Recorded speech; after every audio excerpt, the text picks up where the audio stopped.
everyone, welcome. This is a quick and casual live stream with Volusia County staff on their uber successful Arbor Day that they had just a few weeks ago. I had the pleasure of volunteering for that day, and it was amazing. My name is Mark Catelli. I'm the president of Cuplet Fern, Florida Native Plant Society, as well as the president of Florida Native Plant Society. So it's a great honor to interview Trey and Christy from Volusia County. Christy, would you please go ahead and introduce yourself to everyone? Sure. I'm Christy Miller. I am the volunteer and Be Floridian Now coordinator here for Volusia County. So I organize volunteer programs in environmental projects, as well as educate people about the fertilizer ordinance and how to comply with it and grow native and all of those things. Excellent, excellent. Thank you so much for being here, Christy.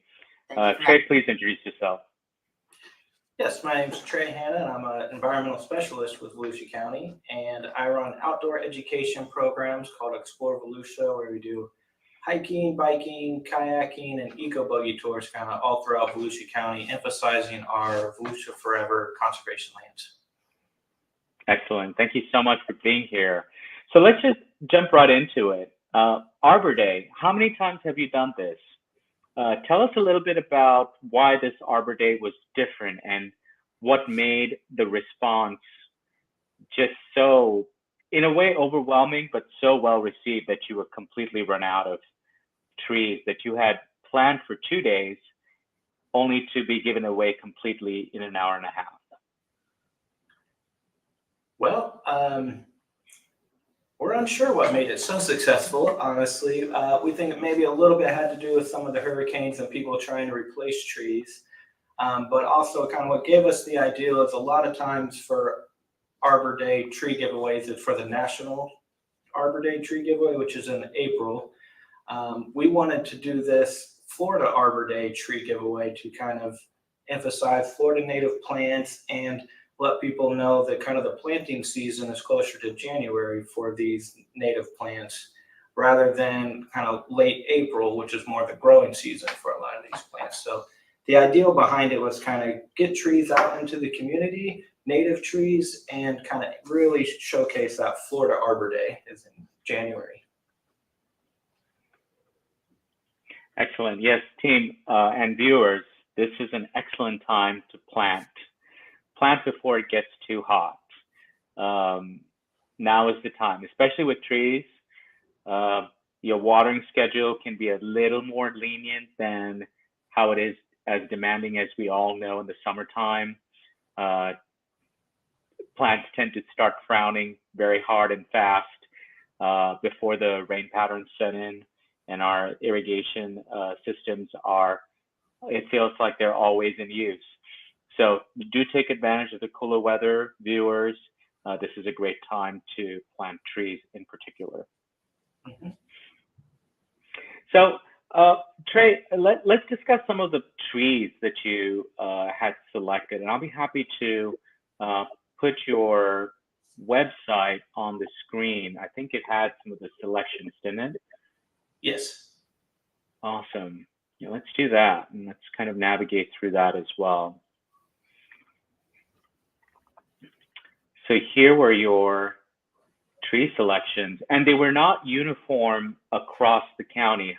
Tell us a little bit about your locations and what the why certain trees went to certain locations. Was that arbitrary, or was there a method behind it? So our 5 different locations the locations were chosen to be in each district within our county, so that each district would have a chance for trees. And the trees at each location weren't exactly arbitrary, but we tried to put trees in areas we think they would work best, while also kind of numbers game, moving them around to each area, so each area had approximately the same amount of trees. And so that was kind of a mixture that we did of, okay, we think we only have 50 of these trees, so we think 25 here, 25 there would be best location. And so that was kind of the distribution that we came up with. Excellent. Excellent. And was this the first time that you guys prioritized or incorporated native fruit trees into your mix? Yes, native fruit and food trees was the first time that we kind of incorporated. Most of our giveaways usually involved our um, live oak, cypress, magnolia was kind of more the mixture of trees that we have given away in the past. This was probably, I've been here about 7 years, and this is probably the fourth giveaway that we've done. But Amazing. obviously the most successful. Amazing. Yes, I read on your socials that you were planning on one in the near future. Were you thinking about, will you even have time to plan for one this year, or will it probably coincide with Arbor Day next year? We're actually still debating that right now. The biggest restraint has been finding the trees. We actually pretty much got as many trees as we could from the Central Florida area. And now we've kind of opened our reach all the way up into Georgia to see if there's any nurseries that have more trees. So it's not completely out of the cards for this year, but we're really running out of time for that growing season, or before growing season, to get these trees out there. That's amazing. Viewers, I'm sure you're checking this out on your screen too, but look, they even have recipe ideas. Right. Part of our goal was to make sure that everyone knew that everything out there had some aspect of it that was edible. So you might wonder, okay, longleaf pine, what are we going to do? So we just wanted to put the information out there so people could Google and find some recipes for different things, even longleaf pine tea. So we just wanted to put it out there to make sure everyone had the idea that everything was related to some edible aspect. Amazing. Amazing. You know, right now, as many of us know, food forests is a big trend that is happening across Florida. Food security happens to be a major issue for our communities. And it's really cool that you guys have incorporated native plants in a way that also addresses the same message. Yeah, we did emphasize that it's really good for the environment and the animals that live there as well, but there's benefits for us as well. Yes, it is. Yeah, something for biodiversity and something for us as well. Absolutely. I love that. So, Trey, for counties, and not every county, as we know, does an Arbor Day. Probably, you know, budgetary constraints, staffing constraints, maybe different priorities as well. Tell us how Volusia County does it. It seems like you guys do it on a regular basis. So what is the process behind it? Do you guys have to secure specific funding for this type of outreach? You obviously have volunteers on the day of for distribution. So that's an easy, you know, no cost or low cost outlet. But what about some of those big dollar figures? How are you offsetting those costs? Can you tell us a little bit about how other counties can glean from your success? Sure. So we're lucky here in Volusia County. We have a tree fund that the ideal behind it is to get native trees out into the public environment. And so we're able to pull from that tree fund for a lot of the funding. And as far as kind of the work that went into it, myself and Christy did a lot of that. So there was definitely a lot of behind the scenes stuff. Christy was wonderful in helping create the website and get all the volunteers and organize that side of it. And then like me working with, we started about, I don't know, last June, July, I started working on this, and in my head, yeah, I could find all these trees and take my time and get it worked out. It was very difficult finding large amounts of these trees in the 1 to 3 gallon range. Just makes it a little easier for the giveaways. And so I eventually had to reach out to a local contractor. Young Bear was our contractor that was able to find the trees, secure the trees, and bring the trees to us. So that was put into the total cost amount that was pulled from the tree fund. So like I said, we're very lucky to have that tree fund here in Volusia County and to be able to do those giveaways like that. That's amazing. Tell us a little bit more about this tree fund. Is it something that the county manages as far as monetary appropriations for parks and recs, for roadside beautification? Tell us a little bit about this fund. How did it come to be, first of all, and what is its purpose? Sure. So that fund comes in, a lot of it is through our permitting department. It comes in through tree surveys, tree mitigation. So a lot of the wetlands permits and those things that come in, part of that fund goes into this fund. And then when it's given out, mainly it is, the ideal behind it is to plant native trees, canopy trees, into kind of public areas. So all of your parks, your municipalities, and those areas. So if someone is doing a redoing their parking lot or some way, they're able to pull from that fund to put trees into that area. A local park. So mainly the idea behind it is for public lands. And then also we're able to give out trees to the public through that fund. Amazing. Amazing. We'll take some questions right now. PJ, hey PJ. PJ is our frequent viewer. She writes, National Arbor Day has trees grown in Nebraska and somewhere in Tennessee. They come so tiny, just arrived. I'm worried they aren't right for Florida. So trees grown outside in faraway states, American dogwoods, eastern redbuds. Great question. So trees that are like eastern redbud, native to Florida, but grown in far-flung places with different ecotypes, of course, will they thrive here?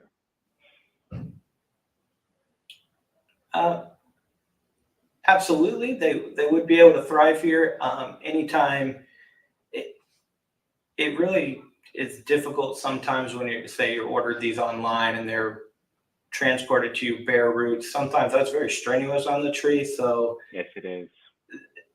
Survival rates aren't always the highest, but the tree itself is able to thrive here once it's kind of established. But like I said, that's why January is your ideal time to do stuff like this, because the trees are a little bit more dormant, and it doesn't hit them as hard when you're transplanting them like this. So I would say if it came in late April over the summer, it's probably not going to do so well, because that's really that growing season, all that strenuous stuff that happens with that tree. It's going to hit it a lot harder in those times. So your best chance would be for Florida during the dormant time of those trees. That actually leads me to a separate question. The price of gas is very volatile right now. Comes and goes really up, goes down. It's basically the lifeline of transportation and people getting to where they need to go. In the future, if you are to conduct such Arbor Days, is the county considering doing a bare root approach to really pack in more inventory that is being delivered based on public demand, and B, also to lighten the transportational costs, because you're not just transporting a plant, you're also transporting the soil that is associated with that plant. So things get heavy really quickly. What is your take on this? I'm curious to see if that's something that you guys have considered on your end. Absolutely. That is what we've talked about, especially if we're trying to kind of rush out another giveaway this year for all the kind of demand that came from the last one. Is we talked about bare root, and bare root would obviously be the easiest on our end.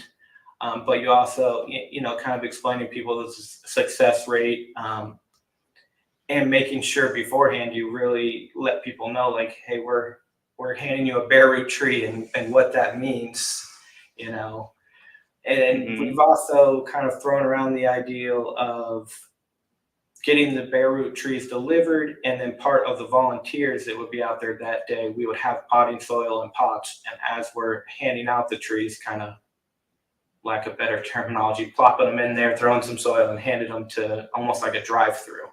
So we're bouncing around a lot of ideals because, I mean, we were definitely overwhelmed with the amount of people last time. So trying to streamline some of the stuff that went through last time.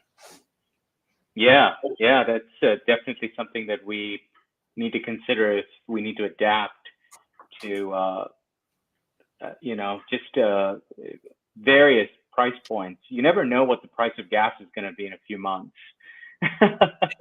Absolutely. And especially like you said, we were kind of talking about earlier about expanding from Central Florida, trying to from nurseries there to all the way up into Georgia, then your transport cost goes up as well. Absolutely. So bare root, you can get 50 trees in a box, whereas 50 trees delivered would have to be a whole U-Haul and a whole lot of other things. So absolutely. Kaylee Adams from our membership. Hey, Kaylee. She's wondering where you got the dwarf chestnut in particular. And while you answer that question, that was something for native plant enthusiasts we were particularly excited about because we don't see that plant that often in Central Florida. So Trey, Christy, if you can elaborate on this, I will pull up some information on dwarf chestnut while you do so. Sure. I wish I had a better answer. I don't know if Christy knows offhand, but a lot of these, they came from the Tampa, Jacksonville, St. Augustine area, but working with that contractor, it was kind of, they found the trees at a lot of different nurseries around and just gave us the final portion of that. We're not exactly sure. I can reach out to them and see specifically where the dwarf chestnut came from, but I know a lot of them came from that Tampa, St. Augustine area. So I do apologize that I don't have a better answer for that. Need not worry. It sounds like you guys coordinated with several nurseries to get your selection. Wow. No wonder you're no wonder it was like a jigsaw puzzle. It wasn't a clean order from one single source. No, our contractor, that Young Bear, they did an amazing job, and it wouldn't have happened without them. Because as I said, as I was working by myself and trying to deal with many different nurseries to get enough trees for the giveaway, it was a little overwhelming on my end. So it was great that we were able to reach out to them, and they did an amazing job. Yes, they did. They indeed did. They really piqued our interest with the selections. So yes, mission accomplished, especially for people that want the trees. Yeah, you definitely created desire there. Excellent. So I would like to field some questions to Christy now. Tell us a little bit more about the Be Floridian program. Sure. Be Floridian now is an education program that educates the public about the fertilizer ordinance and alternatives to fertilizer and ways that we can protect our waterways by not allowing the nutrients to get into the waterways. So a lot of people are not aware of the connection between fertilizer that they put in their yard and algae blooms and the problems that are happening in the waterways. So I get to go out to libraries and different public events and share the information about how fertilizer runs off during the rainy season, winds up in the waterway, creates algae blooms, kills seagrass, and does so many things that's harmful in the waterways. So I help kind of share that information. And of course, the alternative to using fertilizer is take out the turf in your yard and include native plants, because native plants do not require fertilizer. They don't require excess water. So we always carry brochures around. These are some of the native plants that you can use. And we encourage people, because taking turf out in your whole front yard is a bit overwhelming. So we tell people, do it a foot at a time. Take out a foot by 1 foot of your turf and put in a native plant. And then the next spring, do it again and do it again until you have a yard that is filled with native plants and requires no fertilizer at all. So that's kind of the piece that we do, and that's the connection to native plants. I love that. You guys are doing some awesome work on just highlighting the repercussions of using too much fertilizer or using fertilizer during the wrong time of the year. Tell us a little bit about the Volusia County fertilizer ordinance in particular. What percentages, when are your cutoff points, or viewership understands these are the months that you do not apply fertilizer? Do you guys have any sort of information that you'd like to share about that now? We do, yeah. The fertilizer ordinance prohibits fertilizer use during the summer months. So June through September, fertilizer is banned. Fertilizer meaning nitrogen-based fertilizer, because that's one of the main contaminants. Phosphorus is always prohibited year-round because our soil contains plenty of phosphorus. The only time it's okay to apply phosphorus is if you have a soil test that shows your particular soil is deficient in phosphorus. So we show how the fertilizer bag has the 3 numbers on it and how to read those numbers. So the first one is nitrogen, the middle one is phosphorus, and the last one is potassium. And the goal is you want to make sure your middle number for phosphorus should always be 0 because our soil doesn't need it. And then as far as nitrogen, the idea and the ordinance states that it must be at least 50% slow release nitrogen. And that means it is water insoluble. So it won't wash off in the rain and it'll be slow released for 3 months or so. So you want to look at your total nitrogen. If your total nitrogen is 18%, then you want at least 9% of that to be slow release nitrogen. And that way it's a double win. One, you get the benefit of the nitrogen for an extended period of time, and it won't run off into the waterways. So just kind of teaching people how to read the bag is really important because it's a bit confusing, but when you know what you're looking for, you can select the right product at the right time. If you apply it in April, then you're good to go, and then you can go all summer. You'll have slow release and you won't need to reapply, and it won't be threatened by the rainy season, and you'll be following the ordinance, and it's a win-win. So the idea is take care of it early if you're going to do it at all. If you have native plants, you won't need to. But if you still have turf, do it in April and use slow release nitrogen and no phosphorus. And not within 15 feet of waterways. That's right. That's right. You'd be amazed what ends up in your waterways. It affects everything, not just wildlife, but our lifestyle around water bodies. A whole tourism industry depends on the health of our waterways. So don't look at fertilizer ordinances as something that, you know, it just affects wildlife. It affects us directly. The health of our environment reflects directly into our economy. It does. Economy and lifestyle. If you have a slime layer of algae on top, nobody wants to kayak or paddleboard in that. So it takes away from the. And you're right, it influences the economy. Fishing industry is huge in this area. And if you have too much algae, then the fish population is reduced and it affects the economy and tourism and all of those things. So you really can connect the fertilizer that you apply to your yard affects everything. You said not just wildlife, but the economy, recreation, and many different things. Correct. Well, folks, if there are any questions for the Be Floridian program, please comment away in our chat box. I have also placed the Volusia County, the Environment Management link in our chat box comments as well. So you're more than welcome to reach out to them at a later time for any general questions that they may be able to assist you.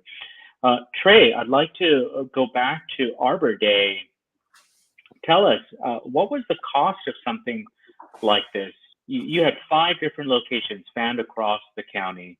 You were well prepared, but when you put together an event like that was supposed to be for 2 days, of course, it was it was done and over with within an hour and a half. But how much does it, from a event planning and a production standpoint, how much does an event like this cost?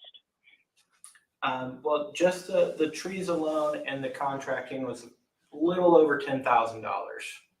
And just some kind of history on our giveaways. Usually we would order between 400 and 600 trees.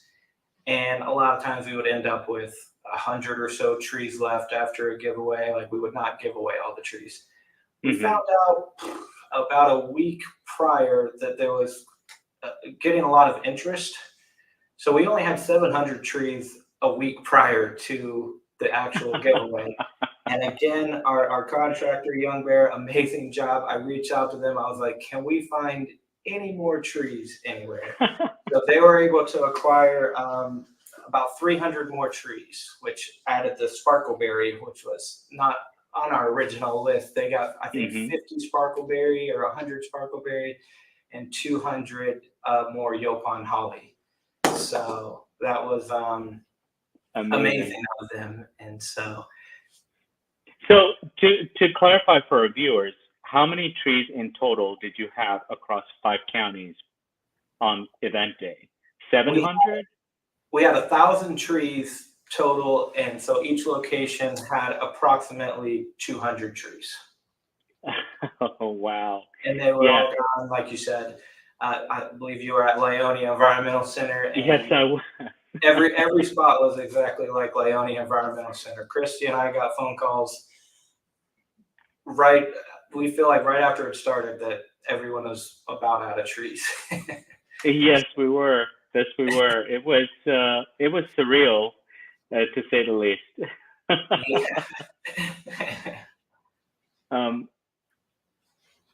And so you've been planning since last June and July, right? So take us through the planning process. When you're starting that early, are you curating trees first? Because obviously you worked with, all our county facilities. So you already had venues down pat. You just needed to reserve those areas, or did they have that already on the books? Take us through the planning process. That way, some other counties can glean some inspiration from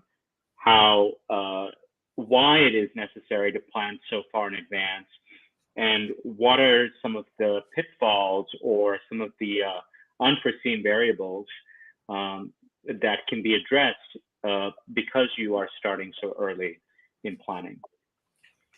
Yeah, absolutely. So started that early, mainly, like you said, all the facilities were great. And I had actually talked to them a few times in advance about it and told them I would be sending them a date and kind of explain the ideal that we were going to have. And then started in that time, it was absolutely just for tree availability to see if I thought maybe if I could find one local Volusia County nursery and they could start from seed and start it on their own, reach out to them. So that's why I started that so early. I brought in Young Bear probably around September to help with the contract when I was not having much luck with a lot of the local nurseries and reaching out even beyond local to procure that many trees of this variety, because our county forester helped me make this list about what was native, kind of the whole ideal about the food tree giveaway. So he helped in that aspect of it. And then I'll let Christy tell you about the volunteer side and the master gardeners, because absolutely I brought her in and kind of threw her into the deep end, and she did an amazing job. Yes, she did. Yes, she did. Well, once the centers were established and the trees were established, then we needed to make sure we had volunteers at each location. And we wanted to include at least an expert at each location, because the idea is we want to inform the public of how to plant the trees and give them the right information, not just give them a potted tree and say, go. So we reached out to the master gardeners, who were wonderful in their response. And we were able to get a master gardener at all the locations but one, I think. And then Floridian Plant Society, that some of the different chapters stepped forward and they had volunteers come out to the location. So that way we had educators in a way at each location to help inform the public about what to do with their plant, what the plant might need, and where to plant it and those things. And then the other piece too is we wanted to make sure that the public was informed about the trees, and that's where we came in with the website. And we wanted to have a place where people could research the trees ahead of time. So on the website, they have the opportunity to click on each tree and see what's going to work. If they live beachside, don't pick something that doesn't grow in a salt spray. Things like that, things for them to consider. So we gave them the information up front before the tree giveaway so they could decide what trees they wanted based on where they lived in their soil and the air and those different things. Mm-hmm. So the idea was for us to do the research. The public didn't have to, and we could simplify the information and make it easily available right on our website. And we used the Floridian Plant Society website because that information was perfectly relevant for what we were doing. And we were able to link into that and make it easy for the public to decide what trees that is that they wanted. And then also what to do with the product. And that's where the recipe idea came in. So they had an idea, okay, what am I going to do with dwarf chestnuts? So they had an idea that they could do some different things as far as recipes. So it's the idea of educating the public at the same time, not just giving them a tree and letting them go. Oh, yes. Oh, yes. I mean, well, let me just share my screen just to kind of give a visual on what I actually walked into when I first checked in. So this is the line outside Volusia Environmental Center, and this is me parking. First of all, the parking lot was completely filled, so I was lucky enough to get a parking space. But this is what I actually walked into at, I think, 12:30. People were already they were just ready. And Christy's right. We were supplied with a small little, almost like a ticket with a QR code or with some sort of growing conditions for each plant that they wanted. People needed to sign up on their name. We were checking to see if they were residents of Volusia County. As far as planning is concerned and volunteers, I think Christy did an amazing job. Volusia County is so big, as so many of you know. I mean, they have coastal plants, they have inland plants. The plant representation is different. You have to take into consideration salt spray. Some of these inland plants do not like oceanic salt spray at all. They're intolerant of salt in soils as well, or brackish water. Things to really consider if you're living by the coast rather than DeLand or Deltona or Lake Helen. So we really appreciated the resources that were provided to us. And I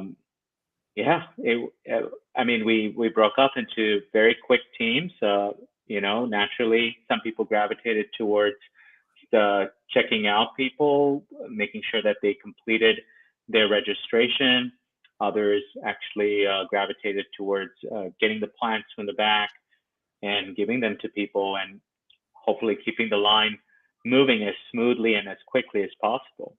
So we really appreciate the resources, and our team at Volusia was amazing. We had Native Plant Society people from Pawpaw Chapter, people from Cuplet Fern. We had even lay people. You guys did an amazing job just getting the word out for the need of volunteers into private businesses. We had a young lady that volunteered with us because she noticed that there was a need for volunteers at Arbor Day, and her boss had posted the flyer at the company workroom and said, if you need to take off early on that Friday and volunteer for this community service opportunity, please do so. And she did. So she came straight from work, and she was invaluable to our team. She was a very strong player.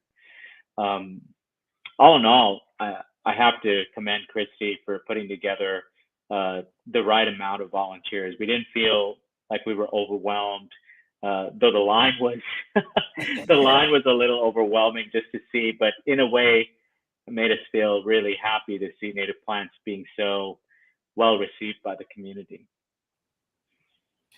Yeah, and just two more things with the planning. We did have it for 2 days, and the main reason behind that was Florida Arbor Day was actually January 20th.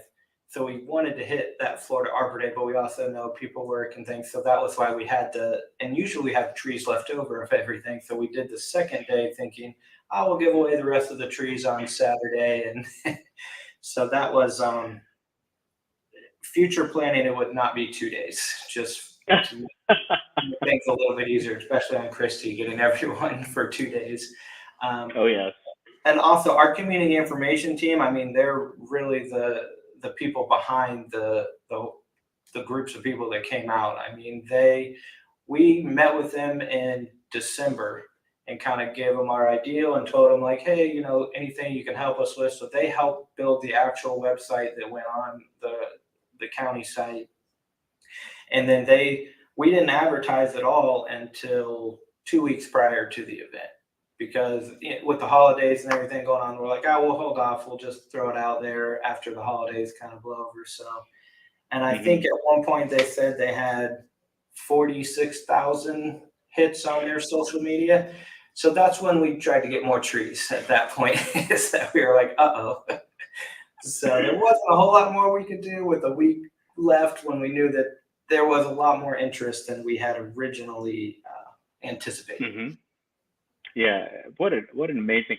So now that the project is complete, now that the trees are in our residents' hands, do you guys do any sort of post-event surveys or investigations to see did those trees are the residents happy with it? Of course they're happy with it. I mean, we sold out, or we gave it away within an hour and a half. But do you guys do any sort of post-event investigations of some sort to see how those plants or how the event itself is successful, and how you can even make it more successful in future years to come? There was definitely a lot of talk about how to make it more successful. And it really comes down to more trees, but also to your point, like, we don't want to give out 5,000 trees knowing that last time only 10% made it. Like, is that really a good use of the funding if we're giving away that many trees? So we don't really have anything in place right now to kind of reach back out to those people. I mean, we do have their information, so we have the ability to reach out to them. We're still unsure if we can come up with something about that. It's hard to track. It is very hard to track, and you know, a lot of it will probably just be word of mouth, like, hey, you know, still have those trees from the giveaway type thing, and get an idea from there. But yeah, we don't have an exact tracking system at this time, but it would be nice, especially for future giveaways, to know, like, is this really as successful as we hope it was, or was it just a lot of kind of expense for not much? Right. It is indeed hard to track. It's you know, the best way that we would, if you know, with our little events that we do across this region, we like to ask people share how you've planted these native plants. Tell us a little bit more about your experience at this event. But it's just conditional feedback. If they have the time, they can respond to it. If they don't, you know, the feedback rate is rather low. But yeah, it's interesting. I think based on how you guys selected all these plants, most of them are, I mean, to my knowledge, all of them are native to Volusia. Yeah, even if it's a small pocket or two, or maybe it's southernmost or northernmost extent, all of them, to my knowledge, were native. And I think planting native plants, and even if they don't survive, it's, you know, you at least give them a decent shot. Yeah, I think that would be like the biggest success of it, is that the interest for native plants, and then maybe say local nurseries will see that list and think, oh, you know, so many people are interested in these trees, maybe they'll start supplying these native trees a little more often, or make them easier to acquire, because we can tell you they're not that easy to acquire, the specific trees that we got anyways. And so I think that would be the biggest success, if we can get more local nurseries and to plant, or to kind of house native plants in their area. And generating the interest in the public to do that. So many people now are talking about native trees because of this, that we can generate public interest, which may spur the nurseries to do it. To further demand, absolutely. Yeah, supply indicates demand. What an amazing experience. I can't thank you guys both enough for affording me the opportunity to volunteer out of Volusia at Volusia Environmental Center, and two, to conduct something that is, I mean, I come from a time when native plants were a niche subject. So if you were a native plant enthusiast, it was like a small section of this enormous world of plants, ornamentals, palms, you know, exotic things. And then you have your own native plant cohort. But it's so pleasing to see that native plants are becoming more and more of a mainstream idea, especially tied to what Christy said with the Be Floridian Now program, which emphasizes the reduced need and reliance on fertilizers, and also, you know, conserving water, which everybody has a water bill, to my knowledge. So you need to look at it from your own pocketbook and say native plants do make sense, not only for the environment, but also for what makes Florida, Florida. So I can't thank you guys both enough to, I mean, in my years, I've never seen anything like this before. I really haven't. So it was a real treat and a surprise for me. Well, we appreciate you volunteering with us, and all the volunteers that helped out. They were the ones that we'll go within the trenches out there with all the people. So we are very grateful to them. We had a blast. Thank you so much. And before we wrap things up, viewers, if there are any additional questions that you may have, we're wrapping things up at this point. Please comment away in the chat box so we can answer them. Of course, this live stream will be available on our YouTube and Facebook, so you can revisit it at a later time as well. Trey, any parting words, any pearl of advice for viewers or different counties to consider doing such an Arbor Day, perhaps next year? Of course, planning is so important. The earlier you start, the less overwhelming it becomes closer to the time. Any sort of advice that you and Christy can offer us at this point? Yeah, I mean, I think that just educating people on why we were giving away trees in January, and that kind of advice there of it's very important in Florida, in our environment, that January is more so than our National Arbor Day. And absolutely planning, and it's okay if you get overwhelmed. It's still successful. Christy? I would say include the education component with it, provide people with the information they need to select the right plant, and then how to put it into the ground to increase the success rates after the people take the plants home with them. I would say that. Yes, I agree. And also having a useful recipe card associated with your plants. I thought that was amazing. So without anything else, guys, thank you so much for your time. It's been a pleasure. It's been a great honor for me personally to have you both conduct this live stream with me, and we can preserve this for future inspiration. Thank you. Oh, thank you very much for having us. Yeah, thank you. Thank you, guys. We'll see you guys later. Have a nice one. Bye-bye.